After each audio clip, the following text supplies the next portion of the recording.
తెలంగాణ ప్రభుత్వం కొత్తగా తీసుకొచ్చిన భూభారతి బిల్ నౌ అప్లికేషన్లు రియల్ ఎస్టేట్ రంగానికి ఎంతో దోహదపడతాయని national real estate development council Telangana chapter తెలిపింది. ధరణి స్థానంలో భూభారతితో గతంలో ఉన్న భూముల లావాదేవీలకు సంబంధించిన వివాదాలకు తెరపడనుందని నరెడ్కో స్పష్టం చేసింది. టీజీపీ పాస్ స్థానంలో బిల్ నౌ అప్లికేషన్ ద్వారా భవన నిర్మాణాలకు గంటల్లోనే అనుమతులు లభించేలా చర్యలు తీసుకుంటుందని నరెడ్కో ప్రతినిధులు తెలిపారు. రానున్న రోజుల్లో హైదరాబాద్ నిర్మాణ రంగానికి మంచి భవిష్యత్తు ఉందని, రియల్ ఎస్టేట్ రంగానికి తెలంగాణ సర్కార్ మంచి ప్రోత్సాహాన్ని అందిస్తుందని తెలిపారు. అంటే మాకు అసలు ఒక ఫీడ్బ్యాక్ ఇచ్చే అవకాశం లేకుండా పోయింది. అది వచ్చే వరకు అది ఎలా ఉంటుందో మాకు తెలియదు. మనకి హిస్టారికల్గా తెలంగాణ, ఆంధ్రప్రదేశ్ కంబైన్ స్టేట్లో ఆంధ్రప్రదేశ్ ఈజ్ ఫస్ట్. రిజిస్ట్రేషన్స్లో ఒక రెవల్యూషన్, అంటే కంప్యూటర్ కార్డ్ అనేది పెట్టి computer aided registration data management అని తీసుకొచ్చి అదొక రెవల్యూషన్ ఆ రోజుల్లో. సో ఓవర్ ద ఇయర్స్ అది స్టెబిలైజ్ అయిపోయి స్ట్రీమ్లైన్ అయిపోయి తెలంగాణకి సంబంధించి స్టేట్ మొత్తానికి సంబంధించిన డేటా అంతా కూడా స్ట్రీమ్లైన్ అయిపోయి పర్ఫెక్ట్ డేటా అవైలబుల్.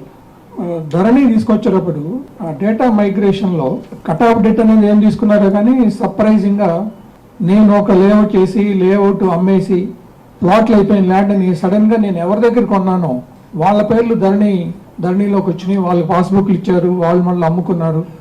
అట్లాగే అసలు కొన్ని మిస్సింగ్ సర్వే నెంబర్స్, అంటే కొన్ని సర్వే నెంబర్లు అసలు మిస్సింగ్ ఎక్కడ లేదు. ప్రైవేట్ ల్యాండ్స్ కూడా ప్రొహిబిటెడ్ ల్యాండ్స్ అని పెట్టారు. చాలా మంది చాలా సందేహాలు ఉన్నాయి. అసలు ఏ విధమైన సందేహం ఉండకూడదు. ఇంతకుముందు జరిగిన దానికన్నా బెటర్గా చేయడానికి ప్రయత్నం చేస్తున్నారు. బిల్ట్ నౌ కానివ్వండి, భూభారతి కానివ్వండి. భూభారతి మనకి లాస్ట్ పాలసీ ఏదైతే వచ్చిందో, భూభారతికి ముందు ధరణి ఏదైతే ఉందో దాంట్లో డెవలపర్లు ఎంత సఫర్ అయినారో దానికన్నా ఎక్కువ, దాదాపుగా 3 లక్షల మంది, 3 లక్షల రైతులు సఫర్ అయ్యారు. దాంట్లో కంప్లైంట్స్ అన్నీ ఉన్నాయి. సో ఒక కామన్ మ్యాన్ కూడా చాలా ఇబ్బంది పడ్డాడు దాంట్లో. సో అవన్నీ కూడా ఈ భూభారతి ద్వారా సాల్వ్ అవుతాయని అనుకుంటున్నాం.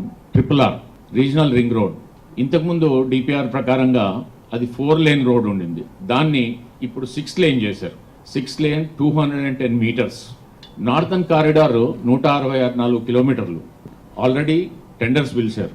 దాన్ని సెంట్రల్ గవర్నమెంట్ చేపడుతుంది. పీపీపీ మోడల్లో సెంట్రల్ గవర్నమెంట్ చేస్తుంది. సదర్న్ కారిడార్ స్టేట్ గవర్నమెంట్ తీసుకుంది. రియల్ ఎస్టేట్ వ్యాపారం అనేది రెండు బేసిక్ పాయింట్స్ మీద ఆధారపడి ఉంటుంది. కాయిన్కు 2 వైపులా అన్నట్టుగా, ఒకటి రెవెన్యూ అంటే ల్యాండ్కి సంబంధించింది, 2 అప్రూవల్స్ సంబంధించింది. ఈ రెండింటిని కూడా నూతన గవర్నమెంట్ ఏదైతే ఫామ్ అయిందో అయిన తర్వాత వాళ్ళు తీసుకున్నటువంటి న్యూ ఇనిషియేటివ్లో 2 యాక్ట్స్ లాగా, అంటే ఏదో మామూలుగా తీసుకొచ్చేటువంటి ఇంతకుముందు వచ్చినటువంటి యాక్ట్లో లేకుండా వచ్చినటువంటి ప్రక్రియలాగా కాకుండా చట్టం రూపంలో వచ్చినప్పుడు ఏంటంటే వాటిల్లో దానికి చాలా ప్రతిష్టత ఉంటుంది.